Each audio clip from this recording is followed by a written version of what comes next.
অপরাধী যত বড়ই হোক, সে তো আসলে একটি ছায়া, আর আমি সেই ছায়া শিকারী।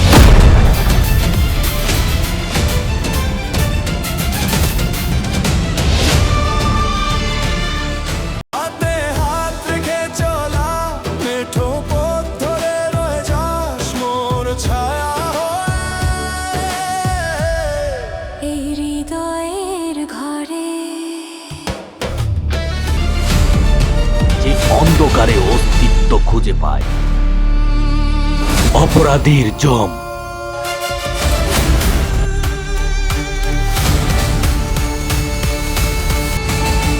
প্রতিরোধ, প্রতিকূলতার বীজ দাঁত ভেঙে দেওয়াই আমার কাজ।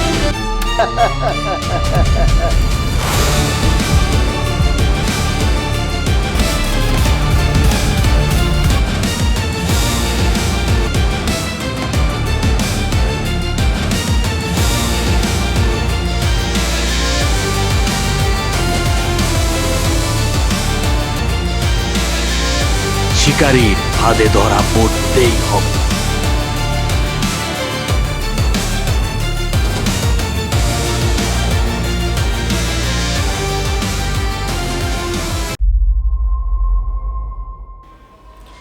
দেখো, তুমি যেই এলাকা যাচ্ছ সেখানে আইন চলে না, চলে ওদের পেশি শক্তি।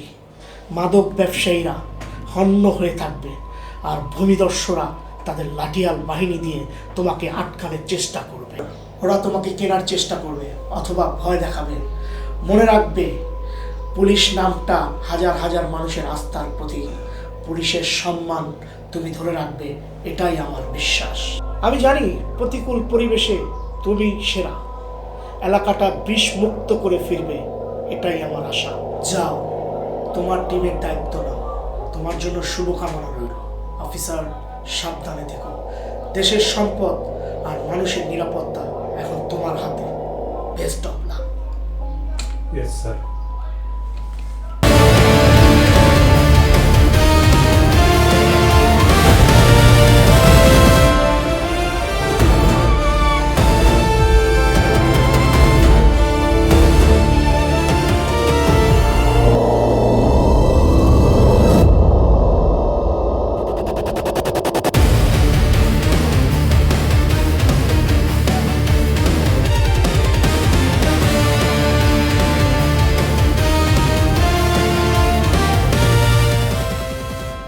এটা তো সেই ব্যক্তি মনে হচ্ছে যে কিনা কবর থেকে লাশ চুরি করত।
লাল এমনি দৌড়াই লোকে ভাই, কোনো সমস্যা নেই ক্লিয়ার?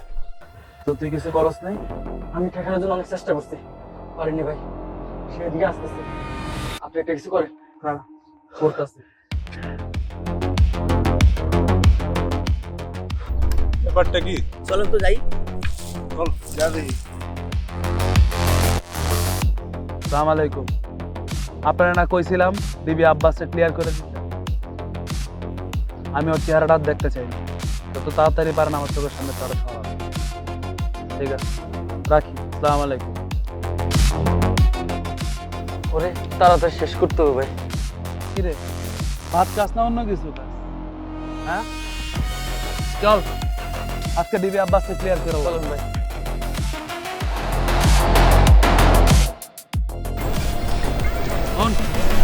আজকে ডিবি আব্বাসের শেষ দিন, আর এমন ভাবে সিস্টেম করুন যেন আর দ্বিতীয়বার কোনোদিন আমার দিকে চোখ তুলে তাকানো না হয়। ঠিক আছে? তো তোরা দুজন ওদিক যাবি, আমি ওদিক যেতেছি। যা।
তুই সেই ব্যক্তি না যে লাশগুলো চুরি করিস? হ্যাঁ, লাশগুলি কি করিস? লাশগুলো এনে আমি পাপ্পু ভাইকে দিই। সে এগুলো গরম পানিতে সিদ্ধ করে কঙ্কাল বানিয়ে দেশ বিদেশে পাচার করে। পাপ্পু?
স্বীকার করবি না?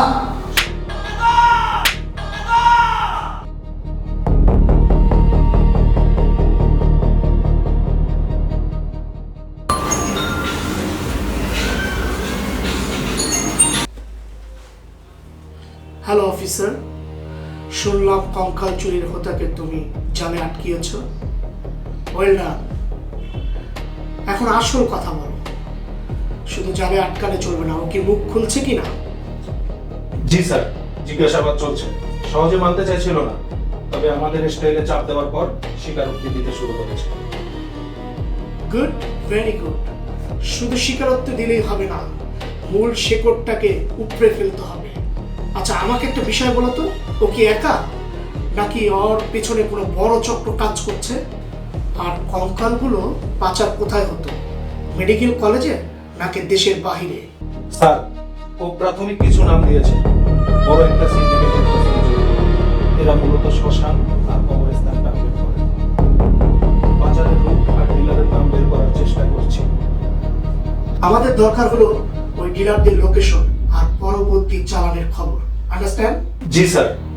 শোনো অফিসার, প্রতিটি সেকেন্ড আমাদের জন্য অনেক গুরুত্বপূর্ণ। ওকে রিমান্ডে নেওয়ার ব্যবস্থা করো এবং মুখ খোলার ব্যবস্থা করো। জি স্যার। এই কেসটা আমাদের জন্য ভেরি সেন্সিটিভ। অতি দ্রুত আপডেট চাও। জি স্যার, জিজ্ঞাসাবাদ চলছে।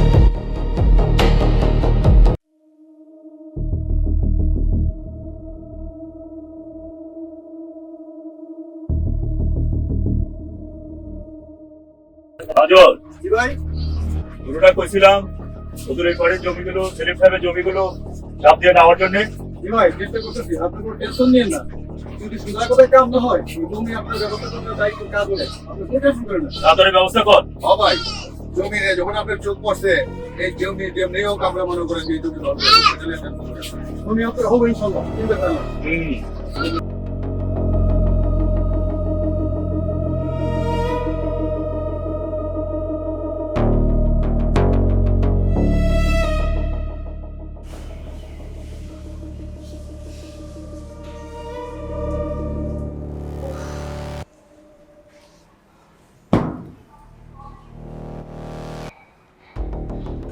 বাবা,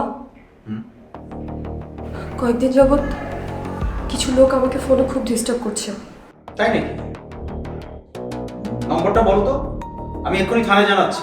কিন্তু নাম্বার তো দেখা যাচ্ছে না, কলার আইডি হাইড করা। তা ওরা বলে কি? ওরা বলছে আমাদের জায়গা ওদের কাছে বিক্রি করতে। ওরা নাকি ওখানে আবাসিক সিটি বানাবে। আমি মরে গেলেও আমার কোনো সম্পত্তি বিক্রি করব না। আমি জানি ওই হাবিব গ্রুপের গুন্ডা পান্ডারা এসব করছে। তুমি চিন্তা করো না মা, আমি থানায় জিডি করে রেখেছি। বাবা, তুমি শান্ত হও মা, শান্ত হও।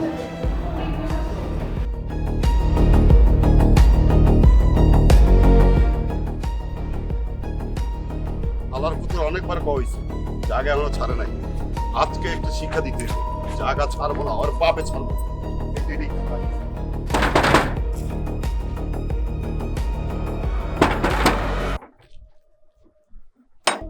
দরজা খুলবো না, চল বাইকে ঢুকি।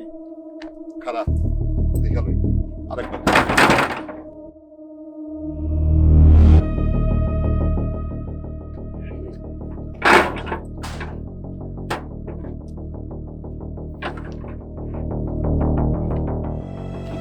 আসসালামু আলাইকুম চাচা। ওয়ালাইকুম সালাম। চাচা, আপনি ভালো আছেন? জি আলহামদুলিল্লাহ। চাচা, আপনার তো আমি বহুবার কইছি, আপনি তো আমার কথা শুনেনি। আপনারা কইলাম হাবিব গ্রুপের জায়গাটা আপনি দিয়া দেন। আপনি তো জায়গা দেওয়ার কথা দূরে থাক, আপনি তো এলাকায় ছাড়তেছেন না। বাবারে, বাপ দিন পৈতৃক সম্পত্তি, জায়গাটাকে কি সারে? আরে চাচা, বাপ দিনের পৈতৃক সম্পত্তি করলে তো লাভ হইব না। আপনার এখানে যে জায়গাটা আছে আপনি দেখেন না, সব জায়গা হাবিব গ্রুপ। আপনি এই চারো সাইড দিয়ে 1 লাখ গুণ দিলে আপনি কেমনে থাকবেন? এই কারণে কইতেছি, সয় সম্মানে 20,000 টাকা করে দিব। কিরে 20,000 টাকা করে দিব, এটা ভালো হইব না? 20,000 টাকা করে দিব, আস্তে কাটি কোটালে আপনি এলাকা দিয়ে ছেড়ে চলে যান। এই 20,000 টাকা দিয়া অন্যান্য একটা ছোট্ট ঘর করে থাকে। আশেপাশে জমিন চলতেছে 2 লক্ষ টাকার উপরে, আর আমি আমার বাপ দিন পৈতৃক সম্পত্তি আপনি যত টাকায় দেন আমি ছাড়বো কেন?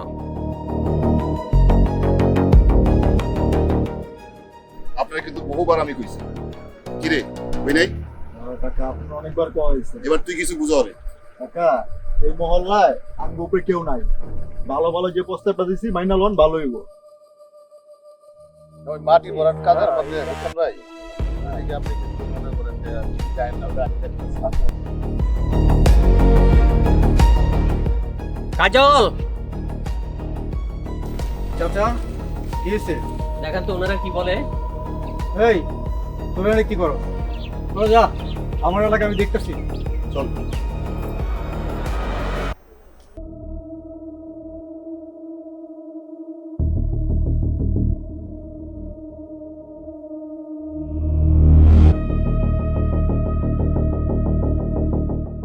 চাচা সবই তো শুনলাম, আমি আপনার একটা কথা বলি, ঠান্ডা মাথা শুনেন।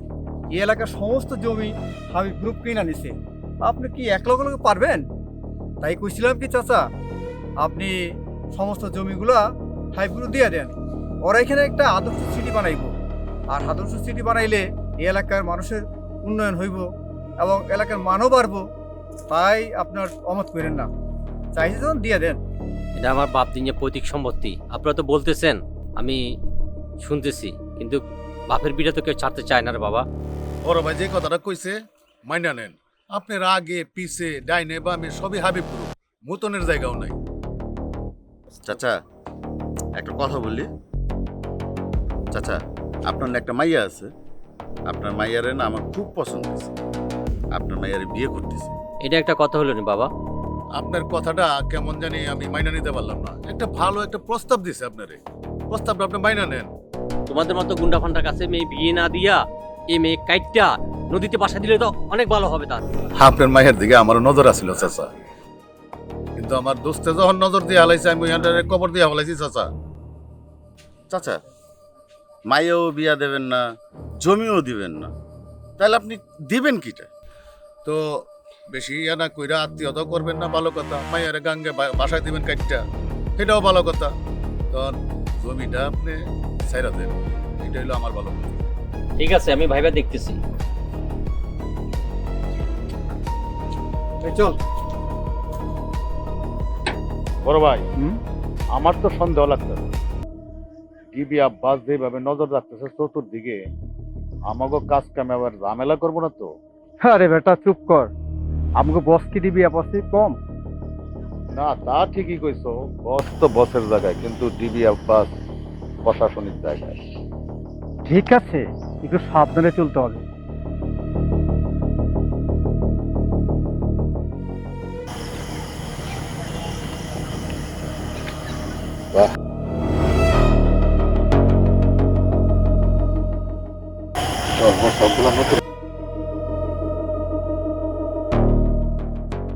এতগুলি টাকা লই আমাকে এই জায়গায় থাকা নিরাপদ না, ডিবি আব্বাসের নজর ভালো না। চলো চলো, আমরা এই টাকাটা সাইডে পড়ি, আনি তাড়াতাড়ি চলো। তুই চিন্তায় ফলাই দিলি, ঠিকই করছিস। চল সামনে আসার দেখা যায়, হয়তো ডিবি আব্বাস আপনার থাকতে পারে।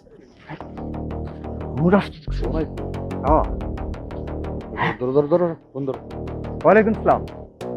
জি জি, মাল রেডি আছে, যত তাড়াতাড়ি আসবেন তত তাড়াতাড়ি মাল পাবেন, কোনো চিন্তা নাই।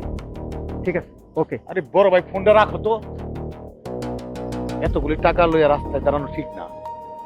ডিবি আব্বাসের নজর আছে, ডিবি আব্বাসের নজরে পড়লে আমরা বেজালে করে যাবো। আরে বেটা সবই ঠিক আছে, তুই বুঝো 1-2 টাকার মামলা, পার্টি বড় পার্টি, সব কাজই করতে বুঝছস। আরে সব পার্টি আমরা বাইচা থাকলে আরো অনেক পার্টি পাবো, অনেক কোটি কোটি টাকা কামাবো, কিন্তু ডিবি আব্বাসের নজর থেকে তো বাঁচতে হবে। ওই যে দাও, ওই তো ডিবি আব্বাসের মধ্যে দেখা যায়। চলো চলো, আচ্ছা কেটে কি কইছো, এই মোটরসাইকেল দেখা যায়। আচ্ছা কাজ করে চল। ভাই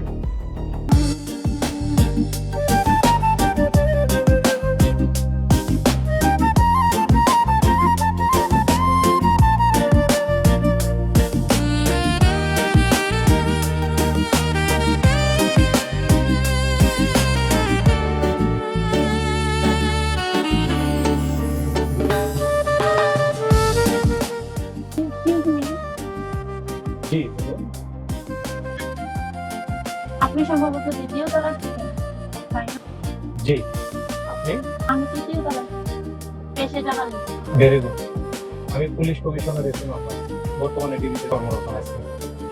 ও খুব ভালো। হাবিব গ্রুপ যে এই এলাকার বড় মাপের একজন কোন দেশে সেটা নিশ্চয়ই আপনি জানেন। হ্যাঁ, নাম শুনেছি। আমি তাদের সম্পর্কে কিছু ইনফরমেশন কালেক্ট করতে এসেছি। এই জন্য মেবি আমার কিছু প্রবলেম ফেস করতে হতে পারে। এনি লিগ্যাল হেল্প প্রয়োজন হলে জানাবেন। নাম্বারটি জানান। নাম্বার দেওয়ার জন্য ধন্যবাদ, আপনি খুবই হেল্পফুল। একই ছাদের নিচে যেহেতু বসবাস করি, একে অপরকে হেল্প করি, এটাই স্বাভাবিক। তাহলে আজ আসি, আরেকদিন দেখা হবে। বাই। ঠিক আছে, বাই। রাজন ভাইজান, এই টাকাটা ধর, পুলিশের চান্দার টাকা। কিছু কম আছে, পুলিশে বুঝে একুশ। যা ভাইজান, আমারে কম দেন এটা আমি মাইনে দিই, কিন্তু ওরা তো পুলিশ দাম, ওরা আনবো। চুপ কর, এত কথা বলিস না। আমি যেটা বুঝি না কর। আগামী মাসে ঠিকঠাক করে দিই। যা, আমার ফোন দিবি। আপনি আমার দিলেন পুলিশে। আরে আবার কথা বল, যা।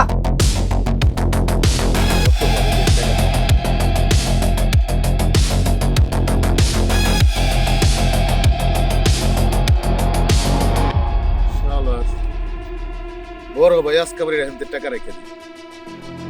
আমি প্রতিদিন রাখি, মাত্র পার পাই যেতে গিয়ে টাকা দিতে ধরাইতে কিনা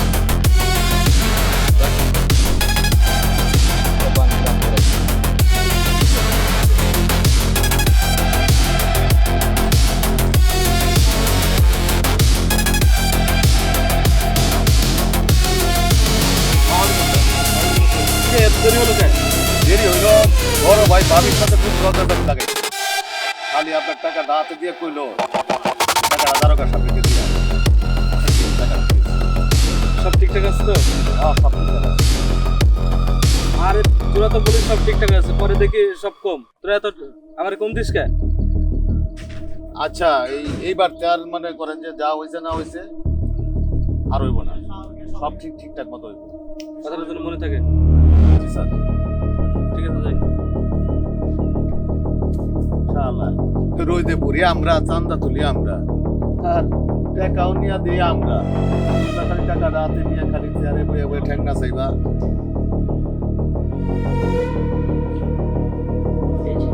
এটা হলো আমাদের ওই পূর্ব দিকে 50-এর ঘটনা। তারপরে এটা ওই যে মাস্টার বাড়ির পাশের বাড়িতে ওইটার জন্য এটা হলো 50 বিঘা, আর এর খাজনা পরিশোধ করা আছে।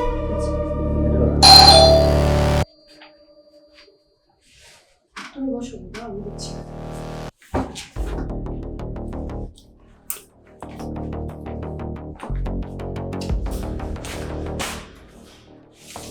কি সৌভাগ্য আমার, তোমার সাথে দেখা হয়ে গেল। মানে বুঝলাম না। আঙ্কেল আছেন? আচ্ছা,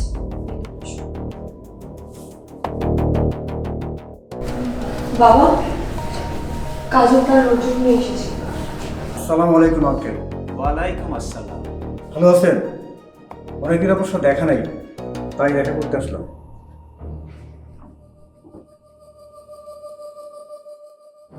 হ্যাঁ, তোমার টাকাটা আমি 2 দিন পরেই দিয়ে আসবো।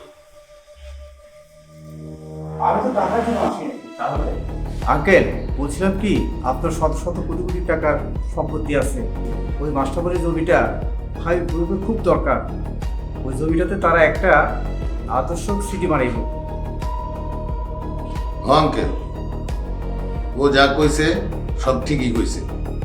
আপনি মঙ্গল জান্ত জমিটা দিয়ে দেন। না, আমার কোনো সম্পত্তি এখন পর্যন্ত বিক্রি করিনি, আর কখনো করবো না। ওই তুই দাঁড়াই যা বস।